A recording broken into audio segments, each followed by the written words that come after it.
Bonjour, bonjour à tous et bienvenue encore sur notre moment de famille. Aujourd'hui, nous allons parler d'un sujet important. Nous allons parler d'une thématique sur le sexe dans le couple, le pouvoir de l'intimité sexuelle dans l'unité du couple. Je suis Nelly Nana, mariée et mère de 3 enfants, conseillère conjugale et familiale et coordinatrice de l'association Parents pour Réussir qui travaille dans l'accompagnement des parents dans l'éducation des enfants.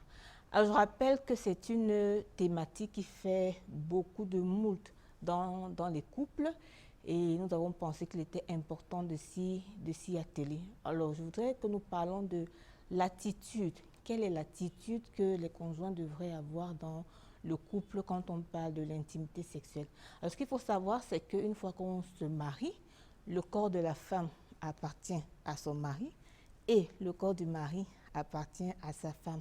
Du coup, et à cause de ce fait, chacun doit être disposé et disponible à se donner lorsque l'autre a besoin de lui et vraiment avec beaucoup de plaisir pour que ce soit un moment intense et pour que ce soit un moment de communion. Est-ce que donc pour se donner à l'autre, il y a une fréquence? Est-ce que c'est 2 fois, c'est 3 fois la semaine, le mois?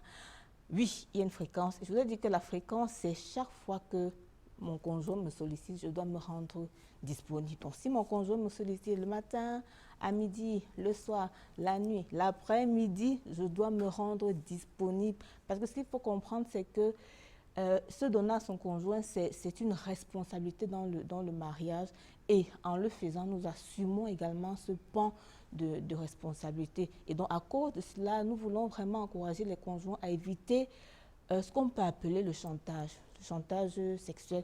Et je peux vous dire que ça ne concerne pas que les femmes. Je parle avec beaucoup de femmes qui se plaignent du fait qu'elles ont fait 3, 6, 10 mois sans que leur mari ne les touche et elles sont meurtries et elles ont peur parce qu'elle commence à ressentir le besoin d'aller voir ailleurs. Et tout simplement parce que le mari va dire que je travaille beaucoup, je suis fatiguée, vraiment ce genre de choses. Et les femmes aussi souffrent du fait qu'il y a des maris qui ne soient pas disponibles pour les satisfaire sexuellement. De l'autre côté également, il y a des maris qui souffrent du fait que les femmes font du chantage, du genre vraiment tu ne m'as pas donné l'argent et vraiment je ne peux pas te donner mon corps. Ce n'est pas bon.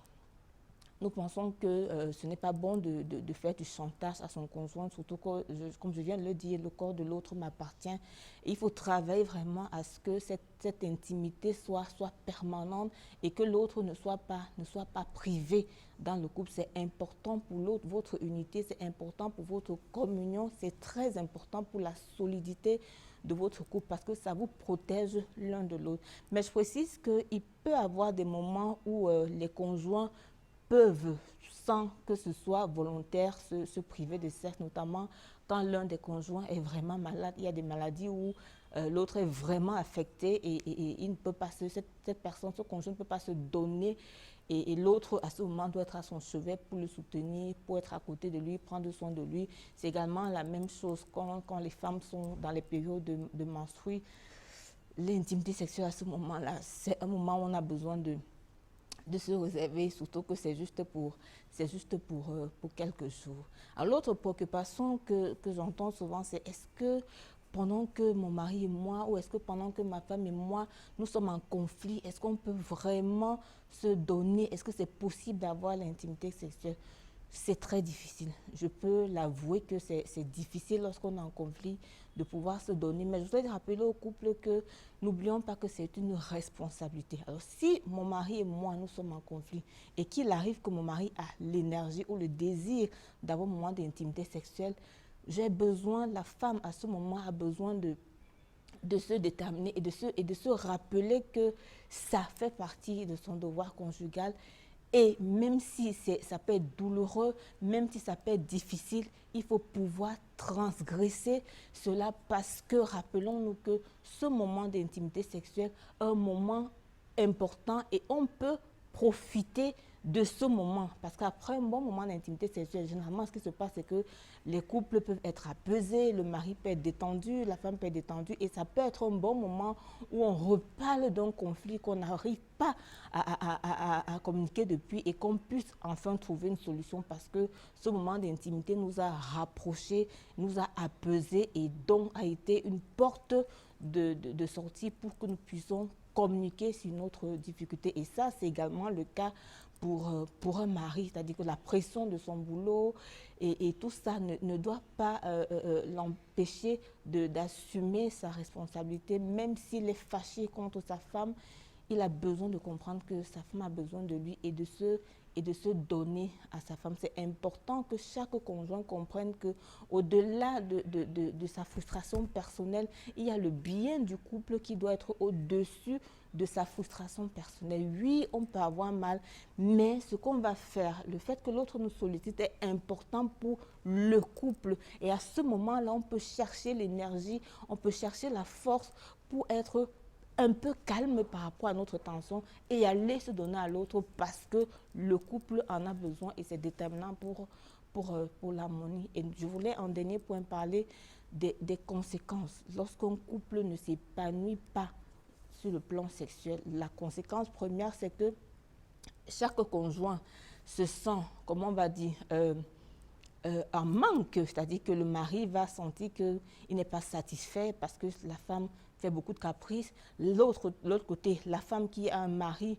qui est toujours en train de dire « je suis fatiguée, je bosse beaucoup, voyage », va sentir un manque et ce qui va se passer, c'est que chacun va vouloir aller combler ce vide à l'extérieur. Bienvenue, la porte ouverte aux adultères qui ne font pas du bien au couple. Et quand l'adultère s'installe, naturellement, ce qui va se passer, c'est que les couples vont prendre de plus en plus de distance. C'est-à-dire qu'il y aura l'éloignement, il n'y aura plus une bonne communication entre les deux parce que l'adultère, la personne extérieure, est déjà entrée dans le couple et est comme une troisième personne, un troisième partenaire sexuel. Et ça fait que l'harmonie n'est plus là. Et donc, les couples vont s'éloigner de plus en plus.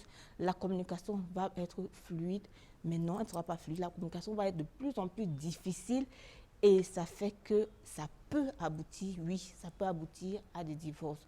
Comme pour dire que beaucoup de couples peuvent penser que c'est négligeable l'intimité sexuelle, mais je voudrais vraiment vous rappeler que c'est important, c'est déterminant pour le bien du couple, pour l'unité et pour l'amour du couple. Donc ne vous privez pas, donnez-vous, expérimentez que le sexe est bon, expérimentez que ça procure une bonne satisfaction, expérimentez que ça consolide vos liens et surtout que ça vous protège l'un de l'autre des pensées ou du désir d'aller à l'extérieur. Alors voilà ce qu'on pouvait dire sur le pouvoir de l'intimité sexuelle dans le couple.